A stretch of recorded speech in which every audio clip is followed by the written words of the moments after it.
Everyone was shocked when we found out that Luffy was actually the son of the world's most wanted man, Monkey D. Dragon. And then everyone was even more shocked when it was revealed that his brother Ace was actually the secret son of the Pirate King Goldie Roger. But could you imagine what crazy and wild events could have happened if it was actually Luffy who was the son of the Pirate King and Ace in turn had been Dragon's son? Well, lucky for you, today we're going to explore just that. And now, to start things off, of course, Monkey D. Luffy is going to need a serious name change. And that's of course because Luffy isn't the son of Monkey D. Dragon anymore, so say hello to the new main character of One Piece, Portgas D. Luffy. Oh yeah, Luffy now got that double D, don't think about that one too deeply. Anyways, since Luffy is now a Portgas, I think that Ace is actually going to become a Monkey D. Ace, son of the world's greatest criminal. After all, Oda clearly wanted these two to parallel each other in a lot of ways, and with this wild change, there's going to be some truly crazy differences in how Luffy and Ace view the world. But hey, don't worry, Sabo, you get to stay exactly the same at least. Regardless though, this parent swap also changes our timeline quite significantly. I mean, for starters, Luffy is now actually older than Ace, which for the relationship basically means that he is now going to be influencing Ace's development, not the other way around. And here's the thing, an absolutely major part of Ace's story is that he's very resentful of the life and pressure put on him by being the son of the former Pirate King. As a result, he's a bit of a rebel, he has quite a lot of temper to him and makes decisions basically purely out of spite. However, now because of our major change here, he's going to idolize Luffy and have a real curiosity of who his father actually is. But since he's quite a bit smarter than Luffy, I think he'll come to realize quite early from his grandfather Garp that Dragon is actually his father. But I feel like that's already enough about Ace for now at least, because this is the story of Portgas D. Luffy, future king of the pirates after all. Because as I just said, Luffy really didn't know about being Dragon's son for most of his life, but now I think that will absolutely change. This time, Luffy's gonna know about his dad well in advance, and that's all thanks to our dear friend Shanks here. And that's because I do think it's pretty fair to assume that Shanks was actually bringing the Nika fruit originally to Ace, as Roger's will would live on through his son. And so what would happen if Shanks actually accomplished that goal? Basically, a young Luffy wouldn't have eaten the Gum Gum fruit by accident. Instead, I think Shanks would have fed him the Hito no Mi model Sun God Nika very much on purpose. And now because of this really impactful change, I do think that Shanks is going to end up sticking around a lot longer to train Luffy on how to use it, and let's be real, at least some of the basics of Haki while he's at it. And due to all this, Luffy is insanely strong in the early part of the story, way more so than at the same age in the original story. And as a result of that, Grandfather Garp isn't teaching him how to fight this time around, so the Red Hair Pirates are going to have to pick up the slack here. Which is also really cool because Luffy will this time around actually know about his dad. And because things unraveled the way it was supposed to be according to Shanks' plan at least, Luffy is going to really bond with Shanks over his memories of Roger. And oh, what a cute little family dynamic they have here. Okay. Slow your roll, I do hear you. Manu, if Luffy is the son of Roger, well, how is he going to be motivated to find the One Piece in the first place? Well, first off, thank you so much for asking, that was very polite of you. And secondly, don't worry, because it's actually that fact that gives him the perfect drive to be king. Because we all know that Luffy is a young man who dreams truly about freedom and liberation, which means he wouldn't simply want to be Pirate King like his dad, he would want to go even beyond that. After all, in his own words from the actual story, being Pirate King simply is being the most free, and he's not free if he just follows his dad's footsteps and stays in his shadow. So really, stop and think about it. There literally isn't a better motivator than surpassing your own father. It's a standard shonen protagonist trail after all, as we've seen many times before. And alright, so now that we've got his younger life out of the way, we can finally go onto the meat and potatoes of the story that's happening here. And so Luffy is now finally going to set sail to be on his journey. After once again receiving his own father's straw hat from his mentor and big brother Shanks, Luffy is going to hit the seas of the East Blue. However, this time, Luffy has a basic understanding of the 3 types of haki, as well as a way better grasp of his stretchy powers after training with the Red Hair Pirates. But of course, that's not all. Now, here's something that's really going to change, because the timing of the major events in the story are all going to be shifted. That's because Luffy leaves years earlier, so he won't come across the same cast of characters that we're actually used to, at least not right away. Instead, quite excitingly, I think he's actually going to meet a lot of new faces, such as this young man with a really silly looking mask. That's right, Masked Deuce. You know, Masked Deuce from the Ace novels? No? Okay, well fine. I guess all you really need to know is that these two are going to get stranded on an island with our favorite robber Joy Boy, and after some back and forth, Luffy will actually nickname him after his younger brother Ace. And I think his infectious positivity and friendship are really going to convince Deuce to actually become Luffy's first mate. Which means that with all taken care of, Deuce is officially the first member of the new founded Straw Hat Pirates. But not only is he the first Straw Hat, because since Luffy already has a Devil Fruit, Masked Deuce won't have to split the Flame Fruit with anyone, which means that he'll actually become the official wielder of it. And as you can imagine, this is going to add some quite serious firepower to the Straw Hat crew. And this also means that when these two finally manage to escape the island that they've been stranded on, they'll build a ship powered by both Deuce's flames and Luffy's rubber powers, which I think we can call the Going Flamey, maybe? And with a crew member and a dream now, the Straw Hat duo will set out to explore the East Blue. And to literally nobody's surprise, these two would get quite hungry along the way, so they decide to make their way over to a famous restaurant that Lucky Roo recommended to Luffy, the Baratier. And so after they eat and maybe cause a bit of a ruckus, Luffy and Deuce would meet a hot-headed and also quite hot-footed Sanji. And now, yeah, there might not be a major crisis to stop here like in the actual storyline, but I still think it's fairly safe to assume that Luffy wouldn't have to work all too hard to once again recruit Sanji as well this time around. After all, a great pirate like Zeph here would probably recognize just how important the actual son of the Pirate King would be for Sanji to find the All Blue. And I think it's safe to say that with a little bit of convincing, Sanji will officially become a Straw Hat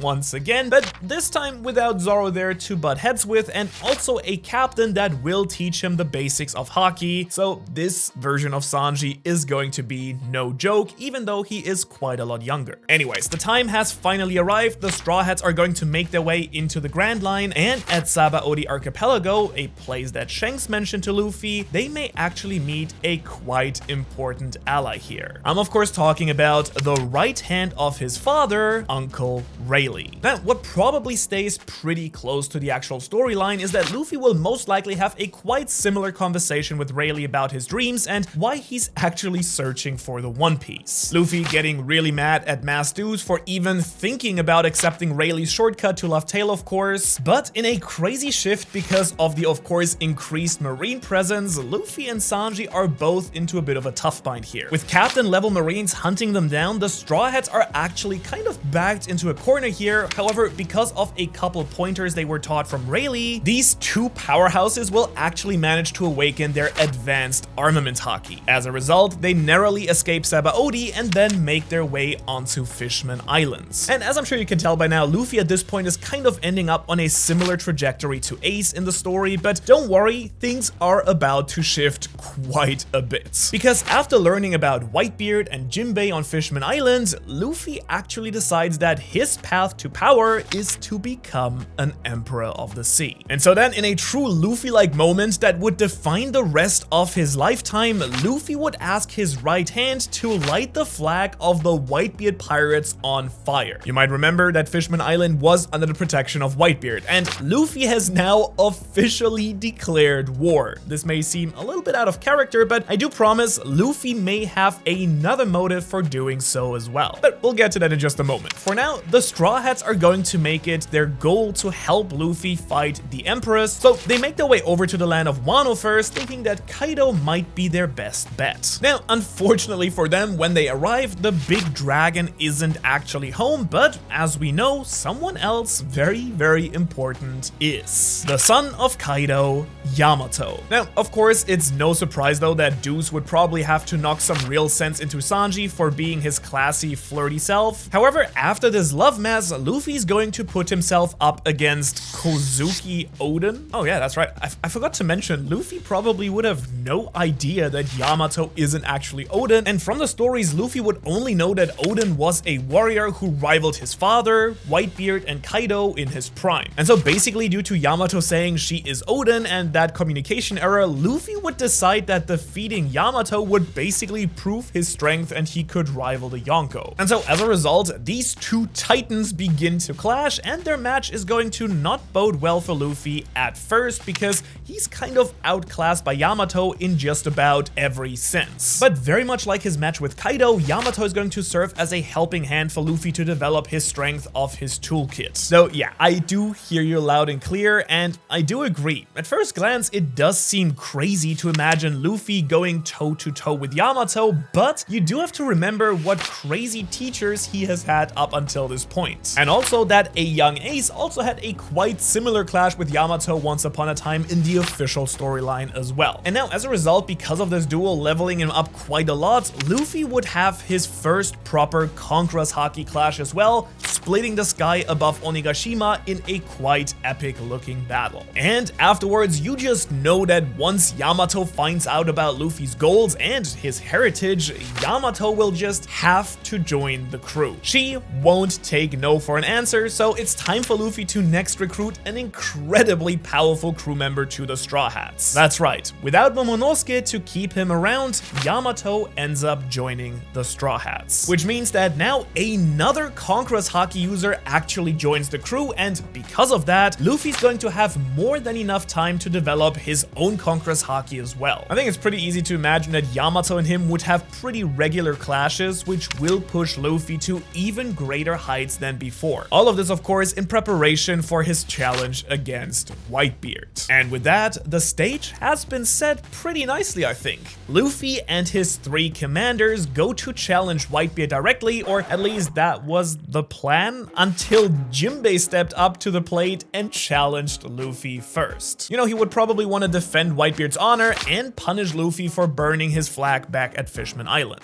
Though as you might remember, I did mention that Luffy had quite a little bit of a sneaky idea when he was on Fishman Island, because now Luffy tells Jinbei that he will gladly fight him, but he's got a massive smile on his face as well. And that's due to his quite sneaky condition, which is that if Luffy should beat him before Whitebeard intervenes, Jinbei will have to become Luffy's helmsman. And let's be real, Jinbei at this point is probably a little bit frustrated and confused, but because he's full of pride at this point, he accepts the duel with this condition. After all, there is no way that he could lose to some wannabe Yonko. But now, after all the training and stuff that Luffy has gone through, I do think it's safe to say that even though it may be a somewhat close battle at this point, Luffy's training and bloodline sets him way above the rest. And once Jinbei learns of Luffy's dreams, motives, and well, the fact that he is Roger's son, suddenly Jinbei would gain a lot of respect for Luffy. And so after being defeated and being led down the path of Joy Boy, Jinbei actually joins the Straw Hat Pirates quite a bit earlier than in the actual story. And honestly, by this point, Luffy has done pretty well for himself. I mean,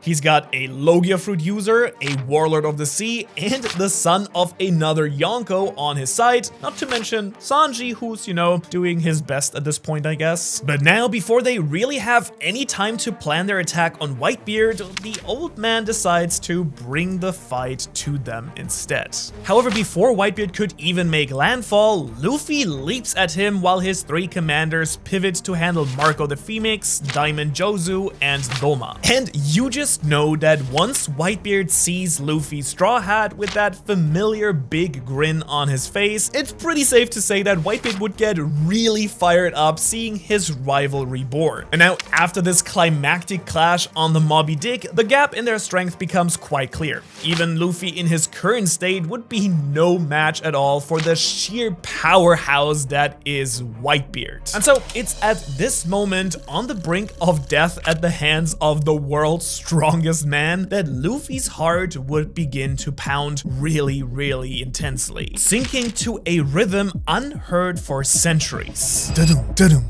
His hair flickers white, the ship they are on begins to warp and wobble as its structure turns to a rubbery texture. Whitebeard would let out a mighty, piercing laugh as he would see what Roger described to him over the shared cup of sake many years ago. Joy Boy has returned. Luffy leaps back to life, his cartoony rubber banding body amazing everyone. Goofy, wacky, and fully liberated, his fight with Whitebeard finally truly begins. And so the now newly reborn Luffy battles Whitebeard with the same intensity that his father fought with many years ago, splitting the sky as he awakens to his true conqueror's haki and sun god form as well. But still, even that wouldn't be quite enough to deal with the true monstrosity and calamity that is Whitebeard. The Whitebeard pirates, with their truly overwhelming strength, would defeat the Straw Hats once and for all with a crushing fell swoop. However, as you might guess, this isn't where the story ends. It's quite the opposite actually. Luffy, upon waking up with his crew, would be captured and brought into the Whitebeard pirates. And now here is the crazy part. Whitebeard actually offers Luffy the chance to fight for the Straw Hats' freedom whenever he wants. He would just have to challenge and beat the old man himself. And you know what happens next? Without hesitation whatsoever, Luffy would immediately try and fight him once again, only to be knocked down by Marco. And it's in this moment that Luffy would realize that he was really lucky in his previous battle. And he has to get stronger, a lot stronger for his crew. Luffy is forced to train alongside the Whitebeard pirates and takes the time to really develop a relationship with everyone on his crew. Of course, during this time, he learns a lot more about his father and what it really takes to be a captain from Whitebeard himself. And of course, because of all their powerful new crewmates, this time period would prove incredibly valuable for the development of all the Straw Hat fighters, as they get some serious one-on-one action and training time with all of the Whitebeard commanders. As a result, Sanji, for instance, could awaken his Germa body by training with Jozu, Deuce would master his fire powers with Marco, and Yamato and Luffy would get to truly work on their whole rooster of skills with everyone else. And over the coming months, they would end up developing all types of haki and all of their awakenings. Which means that after a few years of trying, they would actually go on to finally actually defeat Whitebeard, liberating the Straw Hats from his quite kind and fatherly grip. Not to mention, while all of this is going on, Luffy has also heard rumblings that one of his crewmates has actually betrayed the Whitebeard pirates. Because that's right, the member of the 2nd Division, Blackbeard, has attacked Thatch. And watch out, Luffy, because Teach is coming for him next. And basically, with this crazy revelation, we are finally at the start of the original One Piece timeline. This time around with a crazy powerful Straw Hat crew in the Grand Line. However, now that Luffy has awakened to the powers of the Sun God, a lot of things are going to change quite dramatically going forward. That's because this time around, Luffy would make it part of his mission to find Blackbeard and avenge his friends. After all, if we know one thing about Luffy, is that if you mess with his crewmates, you better be ready to feel his wrath. And in addition to that, this powerhouse crew also takes on a more noble purpose as well, which is liberating the islands of the world from the tyranny of their rulers. And now here's the deal. Luffy would see it as a means of simply becoming the Pirate King, but the world would see it quite differently. For instance, the world government would also take a much stricter stance on making it a point of hunting Luffy down just due to seeing his Sun God powers on his bounty poster. Thank you for the added pressure, Morgans, I guess. Sheesh. I mean, regardless, because of this reveal, the Gorosei decide it's actually necessary to send Garp the hero to take out Luffy. But in the meantime, while all of that stuff is happening in the background, Luffy goes on to liberate a bunch of islands in his hunt for Blackbeard. This is of course because he's also searching for the road poneglyphs, something that he learned from Odin's journal, which would be necessary to find the final island, Laugh Tale. And so he decides to start in Alabasta. Oh, whoops, maybe I got ahead of myself here a little bit. This is all just very exciting. It's actually on the way to Alabasta that the Straw Hats would make a stop off at Little Garden. Here they uncover the warriors Dory and Broggy fighting, and Luffy just gets so excited to see giants duking it out that he just has to hop in himself. Growing to a massive giant size himself to match them in his Nika state, he starts to battle with these two giant captains. And anyways, during that clash, Dory and Broggy would very quickly realize that Luffy is Joy Boy. So instead of continuing to fight, these two actually stop their battle, realizing that the dawn of a new era is actually drawing close. And so now with their clash finally ended, these two captains head back to reassemble the giant warrior pirates, in the process allying themselves with the Straw Hats as well. Also, Dory and Broggy make sure to mention a particular crew of people that recently passed through Little Garden. A young pirate in a cowboy hat named Ace and his crew. Oh, yeah, that's right. Ace would be on his journey at this point, and it seems like he and his crew have caused quite the mess in the East Blue and has made his way into the Grand Line at this point as well. Luffy is of course struck with pride and excitement knowing that he gets to see his little brother in Alabasta. And so with that little detour said and done, Luffy finally makes his way to the Desert Kingdom, where he very quickly dispatches of Sir Crocodile. But also because he starts in Alabasta, he still gets to meet Nico Robin, a piece of the puzzle he didn't know was important until he discovered the poneglyphs were impossible to read. Luckily for Luffy though, Robin is very eager to join the Straw Hats, knowing that their goals would line up very well for her to uncover the true history of the world. Not to mention, such a powerful crew is bound to keep her safe from the world governments. And then on Alabasta, finally, Luffy runs into Ace and is very impressed by the crew that his little brother has gathered as well. Oh yeah, and I guess I should probably tell you at this point that Ace picked up a fair bit of the people that we actually missed in the East Blue. The pirate hunter Zoro, navigator Nami, the brave warrior Usopp, and a little reindeer fellow named Chopper. But on top of that, he also got 3 new members: a small girl with pink hair, a teenage girl with a big hat and goggles, and an older fisherman warrior. Because that's right, in Loketown, Ace was this time visited by his father, Monkey D. Dragon, and it was then that Ace took a little bit of time to familiarize himself with the Revolutionary Army and even took a couple for his crew. Heck, Koala and the young daughter of a founding member of the Revolutionaries, Jewelry Bonnie, joined the Spade Pirates, both because they really liked Ace, but also to keep an eye on him for Dragon. And so with that really touching brotherly reunion finally finished, the crews would once again depart, but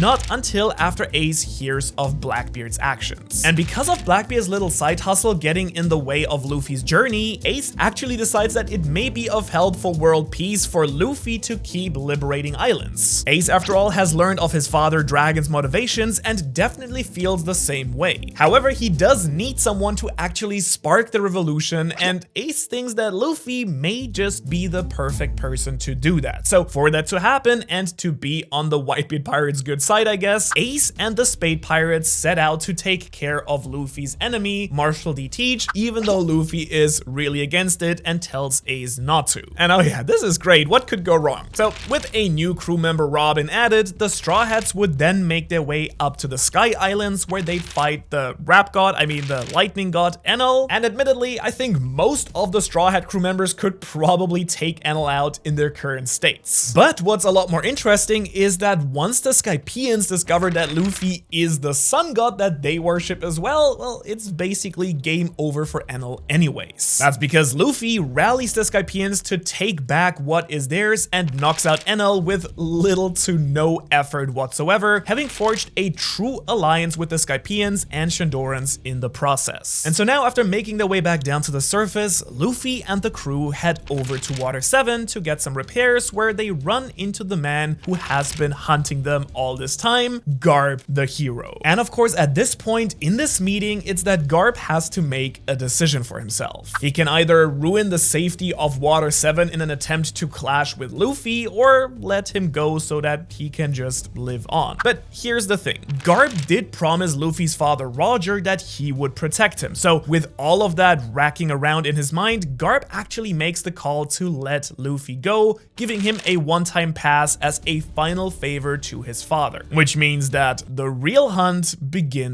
now. And so now that the whole Garp ordeal has been somewhat taken care of for now, and with the going Flamey being fully repaired, the Straw Hats would head off to take down another warlord of the sea. This time it's of course the menacing Gecko Moria, and while on their way to Thriller Bark, they'd also come across Brook, just like in the main timeline, and he would end up joining the crew as the musician. However, very much unlike in the regular story, Nightmare Luffy sadly isn't necessary at all, and that's because this crazy powerful Straw Hat crew simply decimates Gecko Moria. Honestly, at this point, Yamato alone could probably just pull a Kaido and knock Moria down herself. Needless to say, there is no chance that Gecko Moria holds even a candle to a Yonko level Straw Hat crew in their state right now. But now it's really important to actually remember that there is another warlord on the island as well, and he is the one who's about to make a complete 180. Yep, Bartholomew Kuma does his job of stepping up to Luffy, but wait, no, that can't be right. Is he really him? Oh my god, it is! Because you just know that Kuma would actually recognize those drums of liberation and that dance anywhere, because he now has finally found his sun god Nika. And after seeing his literal messiah, Kuma would weep tears of joy and honestly really confuse everyone around him in the process. And in this moment of confusion, Jinbei would take it upon himself to clear up all of the dastardly rumors that he has heard about Kuma. Also informing Kuma that his daughter Bonnie is actually safe with Luffy's brother in the process as well. And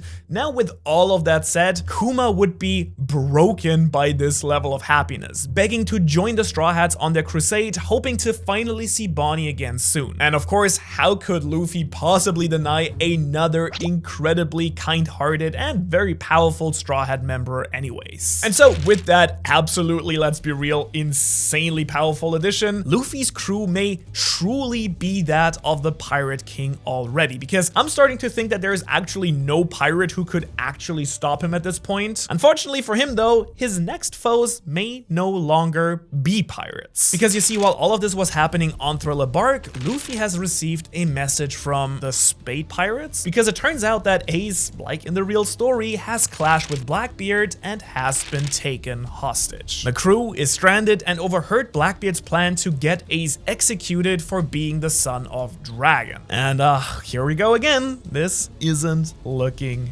great, is it? Which means that as fast as they possibly can, the Straw Hats now make their way over to the Banaro Island and retrieve the Spade Pirates. And once they do, they come to the collective conclusion that the best decision will be to lay siege to Marineford instead of trying to go to Impel Down and free Ace right away. And now, while all of that planning is actually going on, a far more somber moment also occurs, because that's right, Kuma and Bonnie are finally reunited. Bonnie cured of her disease, this beautiful found family has been reconnected at last. It's an honestly heartwarming moment that's really bringing tears to my eyes, and that I still hope we will get to see in the actual story as well. But with all of the plans wrapped and set, the raid on Marineford is happening. Several calls and plans were being made in the time leading up to the siege, and let's just say, if you thought that the original war at Marineford was a lot, just wait, because this one puts everything to shame. And so without further ado, let's quickly shift over to the actual battlefield. Seated below Ace once again on the executioner's platforms like normal are the 3 Marine Admirals. However, Garp is nowhere to be seen. That's right, because due to his family conflicts, this time Garp isn't even allowed to be at Marineford,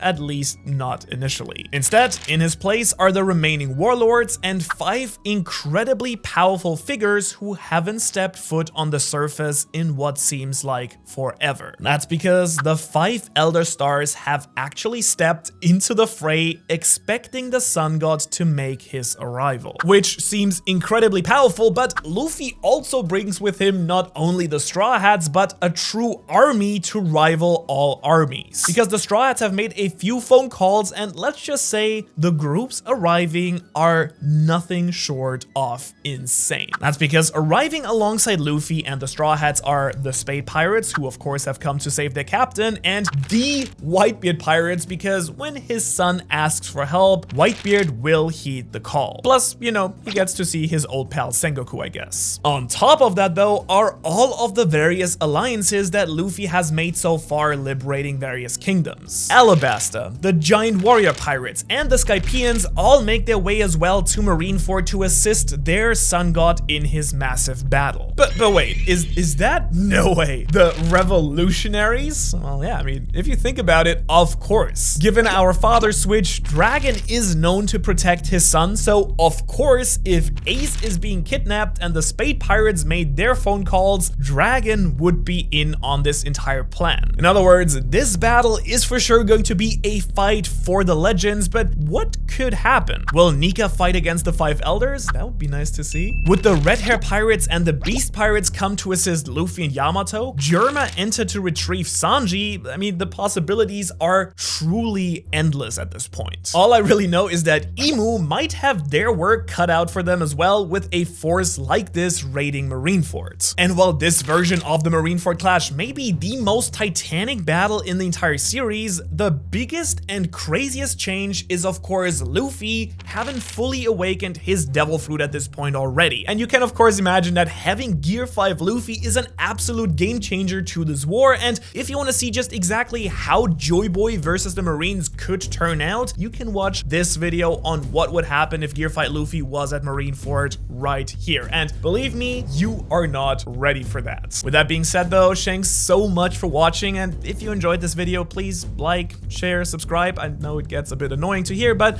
it does really help me out and the channel here as well. Otherwise, thank you so much. I can't wait to see you in the next video.